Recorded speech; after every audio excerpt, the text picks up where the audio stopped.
Hopeful universalism is, put simply, the hope that all are ultimately reconciled to God in Christ. Minimally, it would be that all are saved. But as a Christian, I understand that as reconciliation to the Father through the Son. So it's the hope that that occurs and ultimately extends to all people. It's the difference between, you could say, a confessional universalist or a dogmatic universalist, someone who believes that actually is the case, that it will be the case that all are restored to the Father through the Son. This is not that. This is the view that one hopes that is the case.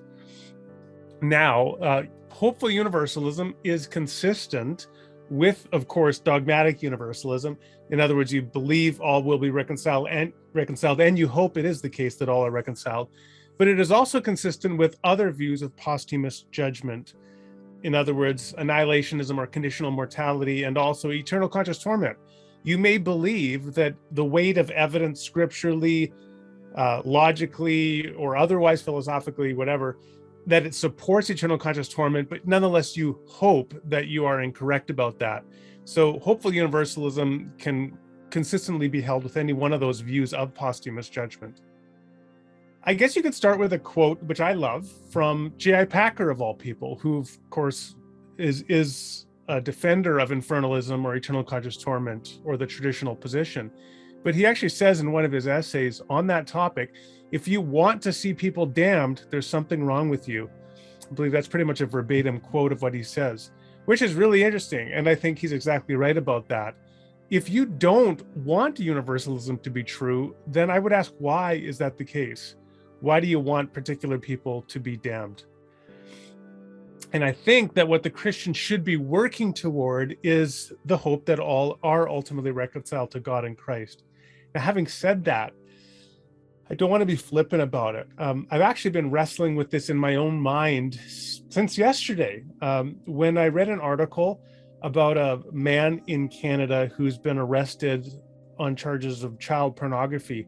And in the article, I read about of a snuff video, which was made some years ago, which depicts, a trigger warning here for your audience, pretty intense stuff, but it depicts the torture and rape and ultimately murder of an 11-year-old girl.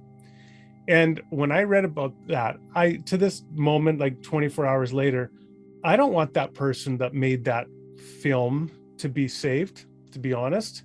And I don't want people who viewed it and enjoyed that to be saved.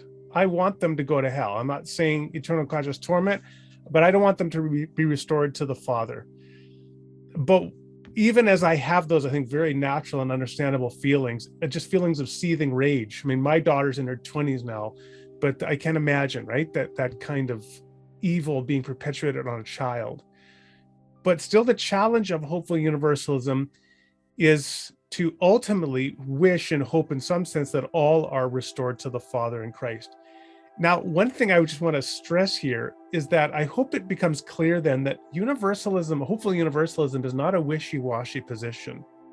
I think often universalists get unfairly targeted by, it's just sort of a feel-good theology. You just want everybody to be saved.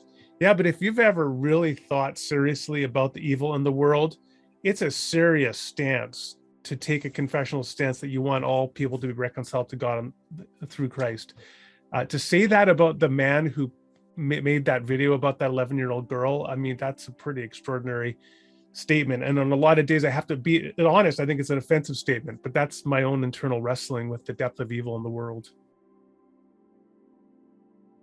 I think apologetics, among other things, is all about removing unnecessary stumbling blocks. And for good reason. Eternal conscious torment is an enormous stumbling block for people. Now, there are some blocks over which we must stumble. I mean, Paul made that clear in 1 Corinthians that Christ, right, is a stumbling block. And that's just the way it is. Now, you can still do apologetics to try to explain aspects of incarnation and atonement that make sense to people. I think that's a worthy enterprise. But if people remain incredulous, so much the worse for their incredulity, because that's just what Christianity is. It's the cross, it's the incarnation.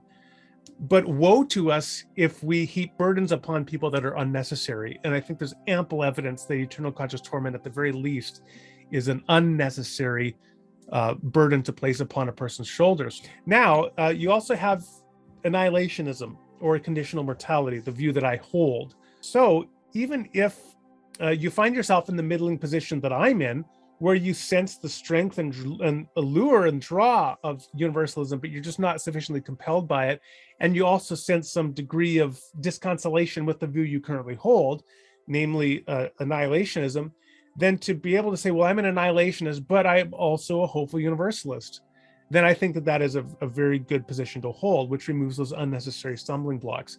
I think it's also good for my sanctification, that I continue to challenge myself to be in the mindset where I should want ultimately to have all people restored to the Father in Christ.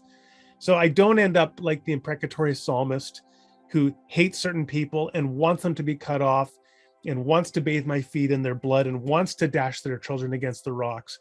Because ultimately, even if your emotional response to certain people who have victimized you is very understandable, it's not a healthy place to remain. So I think for that reason as well, hopefully universalism is a very valuable position.